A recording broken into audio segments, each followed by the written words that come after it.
Bem, estamos de volta com Argumento e hoje fora do estúdio, na verdade, nós estamos no mall do Boulevard Shopping e vamos aproveitar para conversar com o Fernando Severino, que é diretor da Status Construções, que é uma das sócias não só do Boulevard Shopping, como também do Parking Shopping. Fernando, é um prazer tê-lo aqui, muito obrigado por ter vindo.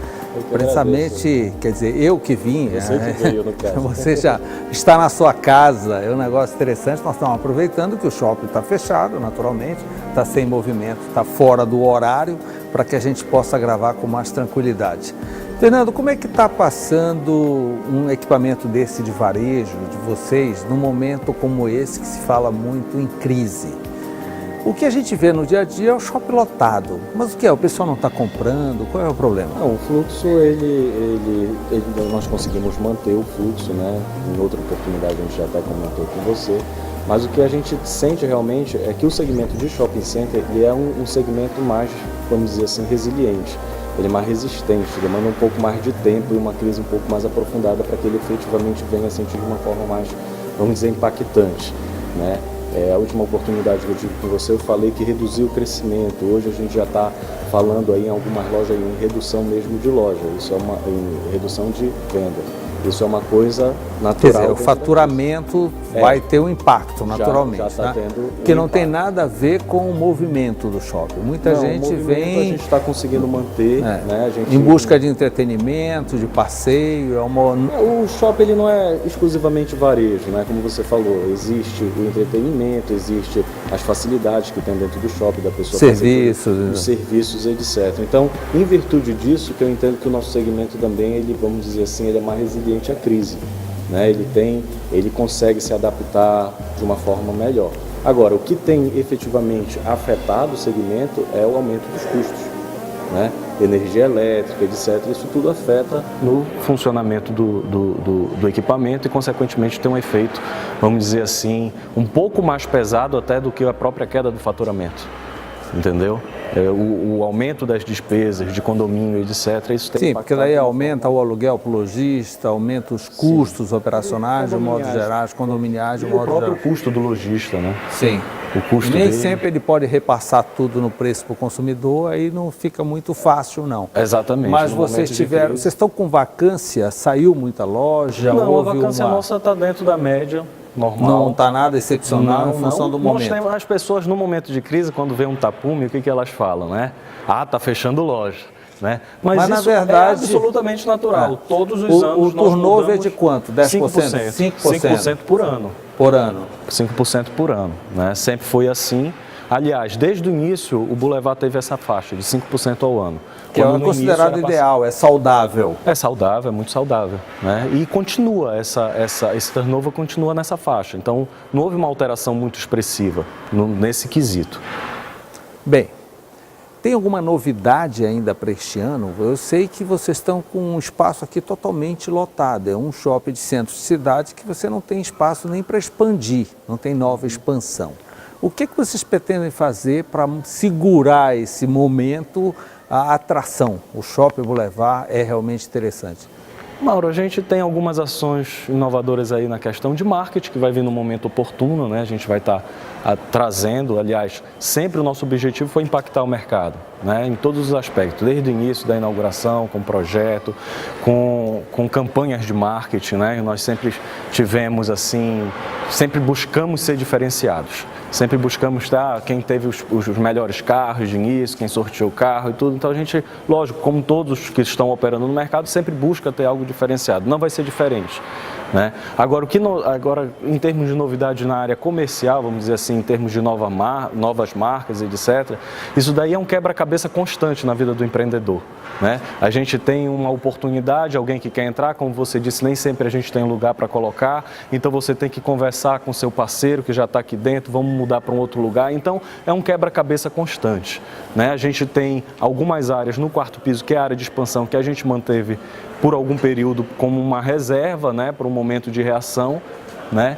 E agora no momento a gente já deve estar concluindo nesse ano a negociação, né, que a gente deve estar trazendo uma marca nova para Belém que vai ter um impacto positivo dentro do para ocupar aquele espaço onde funcionou a Casa Cor no quarto piso. Exatamente, onde a gente tem utilizado ali. Então isso vai ser uma grande novidade esse ano. Esse ano, sem dúvida.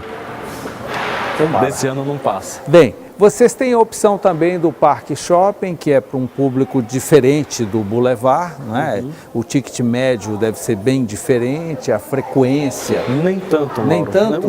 O que efetivamente torna diferente é a localização, né? Ali existe um público específico. Só para você ter uma ideia, a gente fez uma pesquisa e somente 5% do público do parque concorre com o Boulevard. Então, quando nós fizemos Isso é uma novidade muito interessante, porque a gente imagina que ali a região da Augusto Montenegro é um público diferenciado do centro aqui da cidade. É um público diferenciado, porque existe aquela população que vive lá. Sim, mas o ticket médio aqui no Boulevard deve ser muito superior de lá. Ele é superior. Não chega a ser muito superior, ele é superior, mas não chega a ser muito superior. Agora, efetivamente, são equipamentos distintos, de localização distinta, atendendo a um público distinto, né? Essa questão que eu digo, que somente 5% do público concorre, né? Eu quero dizer o seguinte, somente 5% do público vai nos dois. Isso a gente já esperava. A gente não esperava que as pessoas que moram no centro de Belém fossem consumir com frequência para lá, da mesma forma que os de lá viessem para cá. E aí fica a proximidade do local de trabalho, alguma coisa assim, a pessoa sai, está no local do trabalho, acaba facilitando. E a questão da vacância lá no Parque Shopping, já que ele tem um concorrente lá ao lado, né? O Bosque Grão-Pará surgiu na própria região. Isso afetou de alguma forma? A vacância em si não, né? A gente também tem um turnover lá que é absolutamente natural. Por incrível que pareça, em virtude da ampliação do Boulevard, a vacância do parque é menor. É menor do que a vacância do Boulevard. Então, quando você tem uma vacância menor, você tem mais dificuldade de estar fazendo essa movimentação, que eu te digo que parece um quebra-cabeça, ele é um pouco mais difícil. O mix lá está completo? A gente pode dizer que está quase completo. A gente ainda tem algumas operações que a gente visualiza como positivas para aquela região. E lá tem um espaço para uma expansão futura bastante considerável. Bem considerável. Olha, no projeto tem previstos ali três ampliações.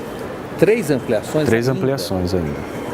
Tá, com blocos de loja. Isso daí foi tudo em virtude do quê? Foi em virtude do crescimento daquela região, que é um negócio impressionante. Olha, para você ter uma ideia, Belém é uma das cidades que mais vai crescer populacionalmente, segundo estudos aí apresentados. É a terceira cidade que mais vai crescer em população. E a região que mais cresce em Belém é aquela região. É a região do Augusto Montenegro. É a região do Augusto Montenegro, né? Ainda hoje estão entregando, ou seja, a gente está tendo um aumento ainda do público lá, porque por mais que não estejam tendo tantos lançamentos imobiliários mais na região, mas as entregas estão sendo realizadas e ainda existem muitas pessoas migrando para lá. Uma quantidade incrível de conjuntos de torres residenciais, muito grande ali, né? Isso. E certamente... Cada dia que passa, o movimento do shopping tende a aumentar ainda mais. Exatamente. E com o futuro, né, ultrapassando esse período que nós estamos passando dentro da nossa economia, certamente isso daí vai retornar. Certamente não naquela velocidade que estava acontecendo, daquela forma, vamos dizer assim, até exagerada, né? Então, mas vai voltar numa velocidade razoável, tem vários projetos lá para serem lançados naquela região e o shopping está preparado para esse crescimento. Como é que está as grandes redes nacionais e até internacionais que antigamente ficavam insistindo, queriam espaço aqui, espaço ali? Isso deu uma freadazinha, parou? Acho que isso é pontual, né? Saíram algumas notícias de que algumas dessas redes estariam fechando as lojas. Efetivamente, uma grande rede fechou umas 2 lojas no Brasil, mas ela não deixou de crescer. Entendeu? Então, nesse momento de crise, o que vende muito é isso. Fechou tantas lojas, mas são situações pontuais, né? Se você for avaliar, as grandes redes todas estão ampliando esse ano. Apesar de tudo isso que está acontecendo, apesar desse cenário demasiadamente adverso que está acontecendo, elas estão ampliando.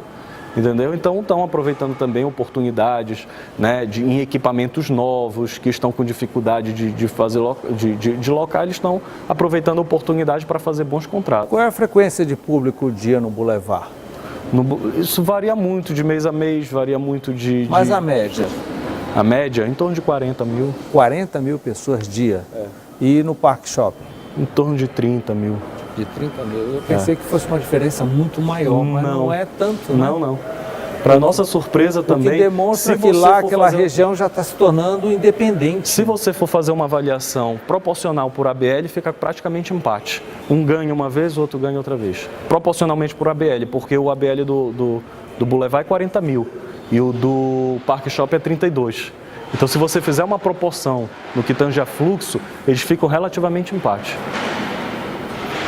É interessante. Vocês não têm nenhuma previsão para início dessa expansão, até porque não tem pressão de lojista, de cliente querendo novos espaços lá no parque, né? O momento é um pouco adverso, como eu te disse. Então, a gente, como todas as cidades do Brasil, Belém passa por um momento em que você tem uma oferta um pouco mais expressiva, né? Alguns equipamentos novos, entrantes, né? E que estão passando por esse momento de maturação um pouco, vamos dizer assim, um pouco mais, vamos dizer, demorado, em função do momento. Então, a gente não entende que o momento seria para fazer investimento, né? Então, não só no segmento do varejo, né? Os próprios lojistas, se eles estão tendo um pouco de redução no faturamento e uma elevação expressiva nos custos deles, então, eventualmente, eles também não estão com o espírito de investir. Então... Agora, Fernando, vocês estão aproveitando lá todo esse movimento em torno do parque, estão construindo bem, o que já havia sido previsto desde o lançamento do shopping, uma torre comercial. Duas torres comerciais? São duas. Quantas salas são?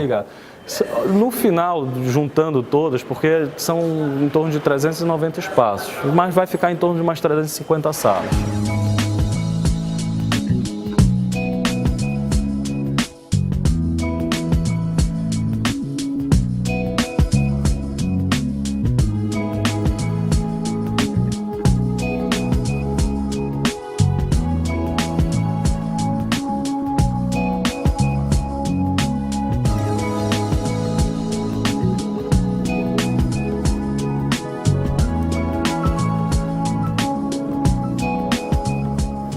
E o comportamento do público comprador, do cliente para esse tipo de produto, sala comercial na região do Augusto Montenegro? Como é que você viu? Diferentemente do que eu te disse com relação ao varejo, a gente tem público de todas as regiões. De Ananindeua, daqui, muita gente daqui. Porque o que acontece, Mauro? Lá é uma fronteira nova. Exatamente. Por exemplo, as pessoas que vivem lá, elas querem o quê? Ter atendimento médico naquela região, elas querem ter dentista naquela região, elas querem ter o advogado naquela região. E o advogado que está aqui, ele tem que ir lá também, né? O médico que está aqui. Então, pelo fato também de não ter muitos empreendimentos concorrentes naquela região, hoje praticamente estamos sozinhos, eu acho que isso nos favoreceu na venda. Entendeu? Isso nos favoreceu e a gente já está chegando. Mas ainda existe unidades à venda lá naquela... Ainda temos. Sim, ainda temos. E a previsão de vocês concluírem das torres estarem prontas? Primeiro semestre do ano que vem, já 2017. E aí o planejamento master do shopping estará completo? Sim, a princípio ou ainda existe alguma outra opção? Porque tem muita área, de repente. Não, por enquanto não. Por enquanto a gente não tem. Aí você já tem várias torres residenciais ao lado. Exatamente, é o complexo, né, multiuso que nós chamamos, né? Fizemos o Parque Shopping, que ainda tem, como eu te disse, previsões de três ampliações, né? 3 ampliações, o que vai em torno de triplicar o tamanho do shopping, ainda tem essa capacidade. Temos as 13 torres que nós construímos, nós aí, o status, né, que nós estamos falando de 900 unidades aproximadamente. Todas ocupadas, todas ocupadas e tudo todas normal. Ocupadas, tudo entregue já, aquele público já faz parte do complexo. E tem a interligação, né? Que moram praticamente dentro do shopping, né? Moram dentro do shopping, vão trabalhar dentro do shopping também, vão se consultar dentro do shopping também. Então, essa demanda que nós... foi interessante que a gente foi fazer até uma pesquisa para o Parque Shopping e a gente perguntava o que precisava no mix do Parque Shopping. E as pessoas demandavam justamente clínicas, escritórios de advocacia, o que o shopping não poderia oferecer, sim as torres, né? Então isso daí veio encaixar tudo, que já é obviamente... E estacionamento, que a chegada dessas torres e mais o estacionamento do shopping acabou... Não vai ficar pequeno, não? Não, porque na verdade o shopping tinha um estacionamento um pouco maior, já prevendo a torre, entendeu? Então não tem nenhuma já foi aprovado o projeto quando nós aprovamos então, haverá uma sinergia total. Sim. E aí o estacionamento já está incluso, fica bem mais tranquilo. O projeto que foi aprovado em 2010 para o shopping já estava inclusa a torre, então já estava previsto essas vagas de estacionamento. Agora, Fernando, a Status Construções lançou, me parece que no início do ano passado, um novo bairro, Flamboyant, também na Augusto Montenegro, né? Mas lá perto já de Coraci, na área de Maracacuera, que a Status comprou em antiga área da IDAI do Brasil. É um dos terrenos, na verdade aquilo dali foi dividido em... uma parte expressiva da IDAI nós adquirimos, e para a entrada, para ter o acesso direto pelo Augusto Montenegro... Vocês têm uma outra área no Augusto Montenegro. Sim. Na verdade foi a aquisição de 36 imóveis. Ali a previsão é de quantas unidades imobiliárias? Ali, como eu te disse, né, existe um master plano, existem projetos específicos ainda, mas em torno de 14 a 15 mil unidades 14 residenciais, fora as comerciais. Que devem ser feitas por etapas. Sem dúvida. Né? Isso quando daí vocês lançarem, que certamente não é nesse momento. Não. Né? A gente, por isso que eu me admirei, por exemplo... no bloco anterior, a gente conversando com o Tadeu Tremura, é o momento em que o MB está lançando todos esses empreendimentos. As outras construtoras estão mais devagar, você não pensa em lançar. Não, a gente tem a pretensão de estar lançando outro empreendimento aqui em Belém, mas aí a gente ainda está na fase de estudo e de análise. Esse bairro é para depois? Não, o bairro ele fica também, tem uma outra questão, Mauro, da questão do bairro, é porque a gente vai precisar de uma taxa de juros um pouco menor para viabilizar. Sim. Perfeito? Sim, viabilizar, que eu digo, o financiamento, exatamente, para o mutuário. Então, o nível de juros que nós estamos vivenciando nesse momento, ele é incompatível com aquela realidade. A outra questão que também vai ser muito importante vai ser a conclusão da urbanização, do BRT, de toda aquela região vocês ali. Vão aguardar chegar porque lá, efetivamente você tem que admitir que com essa quantidade BRT, de com gente, urbanização, o projeto é um. Sem isso daí o projeto é outro, né? Essa necessidade de acesso, um acesso mais urbanizado, uma coisa melhorzinha, ela é muito importante. Fernando, melhores dias virão com certeza. Não tenho dúvida disso. Contemplado. Muito obrigado pela entrevista, parabéns pelos teus empreendimentos. Tá certo. Obrigado. Nós ficamos hoje por aqui, estaremos de volta na próxima semana. Obrigado pela sua companhia num programa hoje diferente, fora do estúdio. Até lá.